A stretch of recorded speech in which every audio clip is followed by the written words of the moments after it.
Welcome to Spread the Word! Okay, I finally found a November book to read.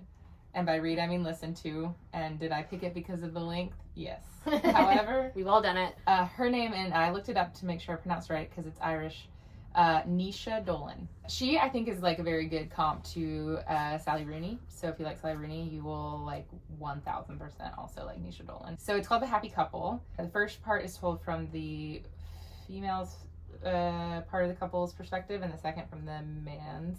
Celine is the woman and Luke is the man. A quick delve back into how they got together, where they are, and the fact that they're going to be getting married. Very, very contemporary, very accurate of like dating in the world. Yeah, the dynamics between the characters are very interesting. Like these could definitely be people you know. So Celine meets Luke at a party, and they go on a few dates. He says he doesn't want a serious relationship, and she's like, let me see if I can make you want one. Oh, God. You know, like the very typical thing that you shouldn't do, but it actually kind of works. Luke, as I'm finding out from his perspective, there's a lot of stupidness. There's also like more under the other side is interesting. He's dating other people. She's not like exactly mad, but is also like not really down for it, especially if he's gonna not be upfront about it, which he isn't. Mm-hmm. And then she tells him, and they're having sex, right? Yeah. So it's not safety cool. aspect on it. Yeah, cool. So she's like, if you want to keep dating, I'm down, but if you don't, let's not. Seems like a pretty straightforward request. And he says, no, I want to be dating. So oh my gosh, it's a classic Logan and Rory situation. Yeah, it seems very clear that he maybe still hooks up with some people throughout their relationship.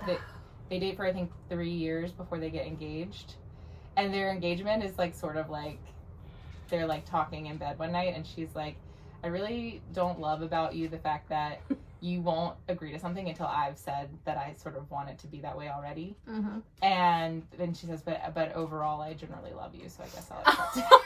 I generally love you. But he had proposed first, and then no, and then he proposes. It's really good dialogue, I think. It feels very natural, and it is, I mean, it's interesting. You're really getting into the psyches of these people, and I find it very fascinating because it is not my psyche. And I'm enjoying that.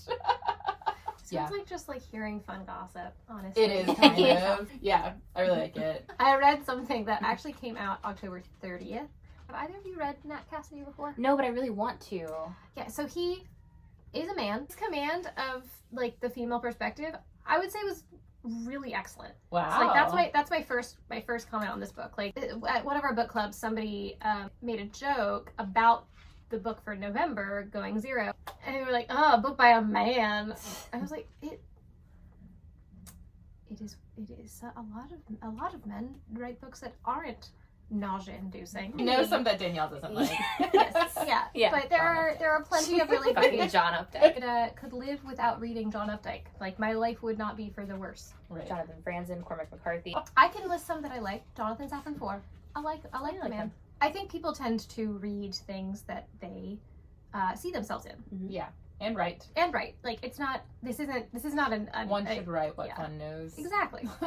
Which is why it's so surprising when something from a female perspective by a man is resonates. Mm-hmm. Yeah. Or doesn't come off as phony. Mm-hmm. So just like applaud to Nat Cassidy. The premise of this book is that this couple who currently live in Brooklyn have won a lottery to move into this very fancy apartment in New York. The building is called the Deptford, which at some points of the narration kind of sounds like they're calling it the Deathford. This book is horror, by the way. Yeah, he mostly writes horror, right? Yeah. So they've won this lottery, and it opens on them taking the tour of the building with the property manager. And the couple is Anna and Reed. Anna is in a wheelchair. This is after she had a very traumatic birth with some kind of weird anomaly that essentially left her lower spine so, I think, compressed or nicked in some way that she is paralyzed from the waist down. It is set from horror from chapter 1 because their property manager, after she's done showing them the apartment, eats a bug. Just eats a bug. Like a roach. I don't remember. I blocked it out. It was gross. From the apartment. She's like, oh, here's a bug. I'll just eat it right now. Yes. Ew, what? Gross. Correct. The image that's stuck in my head is of her like taking a centipede and just going like, No, ugh. absolutely not. Yeah, No. terrible. Mm-mm. Also, are there centipedes in New York City apartments? I don't know. I think of I think centipedes there's as something centipedes everywhere, that's, but that's Are unfortunate. you thinking like a millipede?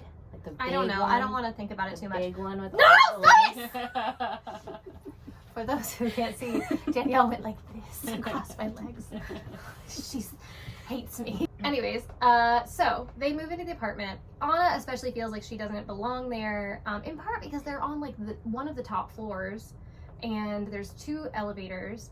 But you know, Anna's like, what if something happens? Like, I will be trapped. Like, if the elevators go out, if there's a fire, and we can't use the elevators, like, I'm just gonna. Like, this is so stressful for me. And Reed's like, no, it's fine. It'll be fine. It'll be great. It's never fine. It's never fine. No, they don't know they're in a horror novel, so. They think their genre is family drama. That's like such existential thoughts. Like, am I in a horror or am I in a family drama? Don't scratch that too far. Yeah, I did not see the ending coming. You figure out very well before the characters what the bad thing is. But I really appreciated the way that the bad thing was characterized and the research and history that went behind it. It's very nuanced.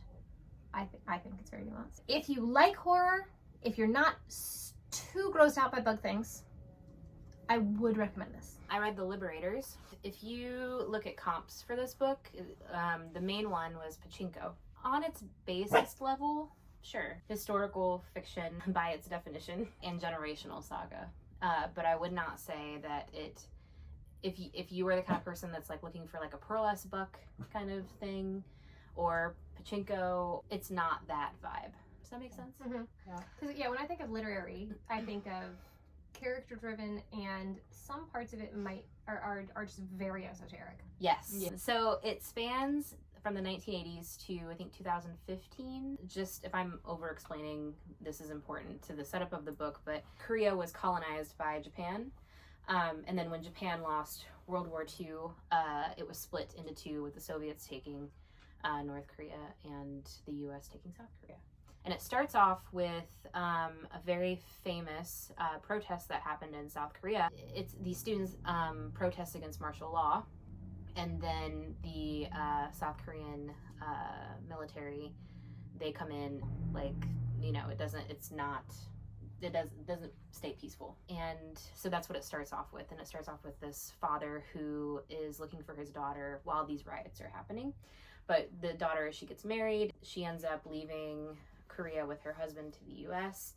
And it kind of just like follows this political background of Korea, because even though they're in the US, they are still so connected to what's happening there. And obviously we're in the 1980s and in the 1990s, where there's a lot of talk about Korea uniting because Germany did it. So I learned a lot about the dynamics between North and South Korea and how it ended up being the way that it is now. And following this family through that was really interesting. That's what I love about fiction, is I don't like to read nonfiction. I've said this a million times on Spread the Word. So when I read something like that, I do a lot of my own research, and that's how I learn about these things, and that's how I like to learn. And then I was telling Julia, the Olympics in Seoul, they had a cauldron for this one, and they had doves sitting around the rim of the cauldron, and the idea was they were going to light the cauldron and then the doves would fly up into the air, and the doves represented peace between countries. So it was kind of this like metaphorical thing with the tensions between North and South Korea. And they light the cauldron and the doves don't rise, and they all just burst into flame. Yeah, they just Fried chicken. Damn. I mean, roasted technically not fried. Why? What was wrong with those doves? Did somebody drug them? I asked her the same thing. I was like, why didn't the doves fly away? She's like, I don't know. It's just what happened. So I looked it up. I watched it on YouTube. I was like, wow. Was it horrific? I mean, yeah, it wasn't great. I mean, doves aren't They're smart. not very No, smart. they're But not. you would think they would have at least survival instinct. Hot. Yeah. So I was like, what a fun bit of history to incorporate into this book to get you to get your point across. I mean, honestly, I did think it was very It's clever. good imagery. Yeah. It's very and quite poetic. Yes. Yes. Thank you for tuning in to spread the word. We have, as usual, some big events happening in November. One most notable. Small Business Saturday. Mhm. Yeah. It'll be Feminist Magic Market. Really, that's the highlight. Happy holidays, y'all. Yeah. Hope your food's good. Bye. Bye.